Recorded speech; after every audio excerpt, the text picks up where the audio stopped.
क़ौम के ख़िताब में मुल्क जो सरबराह रोई रोई ॻाल्हाए थो। मुल्की मईशत ड्रामेबाज़ी सां नथी हली सघे। वक़्तु अची वियो आहे त इशारनि ते हलंदड़ हुकूमत खां हिसाब वरितो वञे। मोरे में जलसे खे ख़िताब कंदे पीपल्स पार्टी चेयरमैन बिलावल भुट्टो ज़रदारी चयो त हू हितां जे माण्हुनि खे सलाम पेश करे थो। 2018 जे चूंडुनि दौरान मोरे में पीपल्स पार्टी जो तारीख़ी इस्तक़बाल कयो वियो। हुन चयो त मुल्क जा नौजवान वॾी परेशानी में आहिनि। हर तबिको महांगाई सबबि परेशान आहे। बिलावल भुट्टो ज़रदारी चयो त हारियुनि खे फसलनि जी क़ीमत न पई मिले। माकड़ फसलनि ते हमिलो कयो त देर सां कदम खयां विया। संदसि चवणु हो त क़ाइदे अवाम हुकूमत में आयो त अटे लटे ऐं अॼु जो वाइदो कयो हो उहो पीपल्स पार्टी हुकूमत पूरो कयो। बेनज़ीर भुट्टो क़ाइदे अवाम जे मंशूर ते अमल कंदी हुई। अव्हां खे आगाह कयूं पिया। हम ख़बर जे हवाले सां बिलावल भुट्टो ज़रदारी चयो त इमरान ख़ान हुकूमत माण्हुनि खां रोज़गार खसे छॾियो आहे। इमरान ख़ान अटो लटो ऐं अझो खसे रहियो आहे। पीपल्स पार्टी चेयरमैन चयो त मुल्की मईशत ड्रामेबाज़ी सां नथी हली सघे। हारी खुशहाल हूंदो त मुल्क खुशहाल हूंदो। बिलावल भुट्टो ज़रदारी चयो त वॾी महिनत जे नतीजे में इमरान ख़ान घबराइजी वियो। हुन घबराइजी तेल ऐं बिजली जा अघ घटाया। हू इस्लामाबाद पहुचंदा त अघ केतिरा घटि थींदा। संदसि चवणु हो त मुल्क जे सरबराह में तनक़ीद ॿुधण जो हौसलो नाहे। क़ौम खे ख़िताब में मुल्क जो सरबराह रोई रोई ॻाल्हाए थो। हू आमराणी पॉलिसियुनि ख़िलाफ़ आवाज़ उथारींदा आहिनि। बिलावल भुट्टो ज़रदारी चयो त जमहूरी तरीक़े सां गैर जमहूरी शख़्स खे कढंदा जमहूरी तरीक़ो इस्तेमाल करे अवाम वटि वञनि पिया। पीपल्स पार्टी चेयरमैन चयो त वक़्तु अची वियो आहे त इशारनि ते हलंदड़ हुकूमत खां हिसाब वरितो वञे। अहम ख़बर अव्हां सां शेयर कयूं पिया।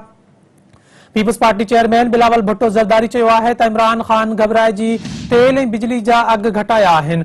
क़ौम के ख़िताब में मुल्क जो सरबराह रोई रोई ॻाल्हाए थो। मुल्की मईशत ड्रामेबाज़ी सां नथी हली सघे। वक़्तु अची वियो आहे त इशारनि ते हलंदड़ हुकूमत खां हिसाब वरितो वञे। मोरे में जलसे खे ख़िताब कंदे पीपल्स पार्टी चेयरमैन बिलावल भुट्टो ज़रदारी चयो त हू हितां जे माण्हुनि खे सलाम पेश करे थो। 2018 जी चूंडुनि दौरान मोरे में पीपल्स पार्टी जो तारीख़ी इस्तक़बाल कयो वियो।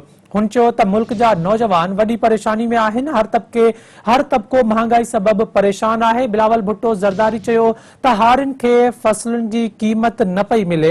माकड़ फसलनि ते हमिलो कयो त देर सां कदम खयां विया। संदसि चवणु हो त क़ाइदे अवाम हुकूमत में आयो त अटे लटे ऐं अॼु जो वाइदो कयो उहो पीपल्स पार्टी हुकूमत पूरो कयो। वधीक तफ़सील मालूम कंदासीं सिंध टीवी न्यूज़ जे सीनियर रिपोर्टर फयाज़ कुरैशी खां। फयाज़ आगाह कजो। पीपल्स पार्टी चेयरमैन बिलावल भुट्टो ज़रदारी में मोरो में जलसे के पंहिंजी जेको काफ़िलो आहे हिन खे ख़िताब कंदे वधीक छा चवणु हुयो? बिल्कुल पाकिस्तान पीपल्स पार्टी के चेयरमैन बिलावल भुट्टो ज़रदारी अॼु पंहिंजे 3 ॾींहं जे अवामी लॉन्ग मार्च में मोरो खां निकिरी चुको आहे। मोरो में बिलावल भुट्टो ज़रदारी कुझु देर में ख़िताब कयो आहे। संदसि चवणु आहे त 2012 जी चूंडुनि में हू हिते आयो हो ऐं अवाम संदसि तारीख़ी इस्तक़बाल कयो। हितां जे अवाम खां हिन वालिद जे लाइ वोट घुरियो हुयो ऐं अवाम खे कामयाब कयो ऐं हितां खां ज़रदारी कामयाब थियो हो। संदसि चवणो त अॼु बि असां मुश्किल में आहियूं। अवाम परेशान ऐं मज़दूर महिनत बावजूदि पंहिंजे सिले ऐं मज़दूरी खां महरूम आहे। संदसि इहो बि चवणो त फसल जी क़ीमत लाइ ज़रायत मुल्क जी बैकबोन हुजण जे बावजूदि हारी रोई रहिया आहिनि। मुल्क जो नौजवान मुस्तक़बिल मुश्किल में आहे। नौजवान तइलीम जी डिग्रियूं रखंदे 3 डिग्रियूं खणंदे धिका खाई रहिया आहिनि। संदसि चवणो त असां हमेशह मुल्क जे ग़रीब अवाम जी ख़िदमत कई। मज़दूर ऐं औरतुनि लाइ कमु कयो। क़ाइदे अवाम हुकूमत में आयो त उसूलनि जी सियासत कई। मंशूर तहत रोटी कपिड़ो ऐं मकान ॾियण जो वाइदो कयो ऐं हिन ते अमल कयो। संदसि चयो त बेनज़ीर ईंदी रोज़गार आणींदी ऐं वाक़ई पीपल्स पार्टी पंहिंजे मंशूर ते अमल कयो। रोटी कपिड़ो मकान ॾिनो पर अॼु बदनसीबी सां अॼु मुल्क जी हुकुमरान कप्तान इहो सभु कुझु अवाम खां पुरे रहियो आहे। संदसि चवणो त माण्हू इहो चवंदा हुया त मांग रहा है हर इंसान रोटी कपिड़ा और मकान, पर इमरान इहो पुरे रहियो आहे। लूट रहा है इमरान जो नारो हणी संदसि चवणो त तब्दीली पंहिंजी तबाही बणिजी चुकी आहे। नए पाकिस्तान जी असुल जेका शिकल आहे हुन में महांगाई अवाम जे लाइ अज़ाब बणिजी चुकी आहे। बिजली महांगी आहे, गैस बि महांगो आहे। संदसि चवणो त जालनि जो सलाम करे थो। उहो 2 ॾींहंनि खां महिनत सबबि जेको कदम वधाए रहिया आहिनि। अॼु कप्तान जेको झुकी वियो आहे। संदसि चवणो आहे त उहो सम्झे थो अवाम खे बेवकूफ़ बनाईंदो। 12 रुपया पेट्रोल जो अघु वधाए 10 रुपया घटि करे माण्हुनि खे बेवकूफ़ बनाइण जी कोशिशि कई थी थिए। संदसि चवणो त मार्च कार्ड में बिजली जो अघु 6 रुपया वधायो वियो पर 5 रुपया घटि करे हू सम्झे थो त पाकिस्तान जो अवाम बेवकूफ़ आहे। संदसि इहो चवणो त पुतली तमाशो हाणे नथो हली सघे, हाणे तीर हलंदो।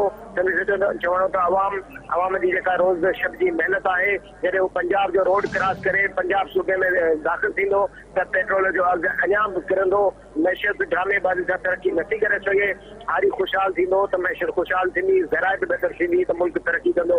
संदसि चवणो त सदर ज़रदारी जॾहिं पाकिस्तान जी अॻुवाणी संभाली त उन वक़्तु हुन सभ खां पहिरीं जेका तरजीह ॾिनी उहा ज़राअत खे ॾिनी ऐं ज़राअत खे तरक़ी ॾियण सां अवाम ख़ुशहाल थियो।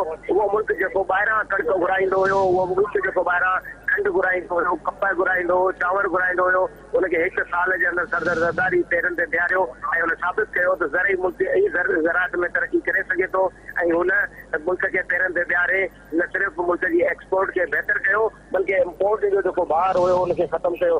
संदसि चवणो त शहीद बेनज़ीर दौर में ज़राअत में जॾहिं माकड़ जो जेको असरु ज़ाहिर थियो त उन पूरी दुनिया मां जहाज़ घुराए ते स्प्रे कराया ऐं ज़राअत सां तालुक़ रखंदड़ हारियुनि ऐं आबादगारनि खे न सिर्फ़ु हौसलो ॾिनो बल्कि हुनखे साबित करे ॾेखारियो त हुन सिर्फ़ु जेको कुझु क़दम खणे थी उहो अवाम जे भलाई जे लाइ आहिनि, हारियुनि जी भलाई जे लाइ आहिनि। संदसि चवणो त हारी ब्लैक मार्केट सबबु परेशान आहे, समूरो जेको पाणी आहे उहो रोकियो वञे थो ऐं ज़राअत जे हक़ ते दाड़ा हया था वञनि। वक़्तु थी वियो आहे त असां हिन हुकूमत खे घर भेड़ो कयूं, अवाम साथ ॾे, इस्लामाबाद हले त हिन हुकूमत खे न सिर्फ़ु घर भेड़ो कंदासीं बल्कि कप्तान खे इस्लामाबाद मां भॼायो वेंदो ऐं गैर जमहूरी तरीक़े सां गैर जमहूरी शख़्स खे इक़्तिदार जी कुर्सी तां हटायो वेंदो। हिन करे त हिन मुल्क जे अवाम लाइ जेका जदोजहद करे रहियो आहे, अवाम मथां जेको मुसलत हुक्मरान कुर्सी लाइ सोच ऐं जेका अक़ल इस्तेमालु करे रहिया आहिनि उहा इंतिहाई मुश्किलातुनि जो सबबु बनी रही आहे। छाकाणि जो हिन मुल्क में मीडिया मथे या सोशल मीडिया जे मथां हमला था थियनि। वज़ीर आज़म ख़िताब में चवे थो ऐं हू रोइण रहे थो। अहिड़े क़िस्म जी सियासत जेका आहे उहा अवाम जे लाइ मुश्किल आहे ऐं कंहिं क़बूल न कयो वेंदो ऐं अवाम ते पाबंदी जेका आहे उहा क़बूल न कई वेंदी। त बिलावल भुट्टो जो सफ़र जारी आहे। हंधि हंधि माण्हुनि जा अंबोह थी रहिया आहिनि। जेकॾहिं जाइज़ो वठिजे मजमूई तरह सां त जेके माण्हुनि जो जेको अंग शामिल थी रहियो आहे हिन रैली में अवामी लॉन्ग मार्च में, अगरि ॾिठो समूरो लॉन्ग मार्च जेकॾहिं गॾियल नमूने सां इस्लामाबाद ताईं पहुतो त हुकुमराननि जा होश ख़ता थी सघनि था ऐं जहिड़ी रीति 10 रुपया जल्दी पेट्रोल जे अघ में घटिताई कई वई, इम्कान आहे त मौजूदा हुकुमराननि जा वधीक परेशानी सबब पैदा थी सघनि था। हुननि जे अंदरि फड़फोड़ पइजी चुकी आहे ऐं जेके हुननि जा पंहिंजा क़ौमी असेंबली जा मेंबर आहिनि उहे हुकूमत जो साथ छॾण जे लाइ तयारु वेठा आहिनि ऐं अदम एतमादी तारीख़ कामयाब थियण खां अॻु में मौजूदा हुकुमराननि खे इस्तीफ़ा ॾियणी पवंदी। फयाज़ कुरैशी अपडेट ॾियण लाइ वॾी महिरबानी अव्हां जी।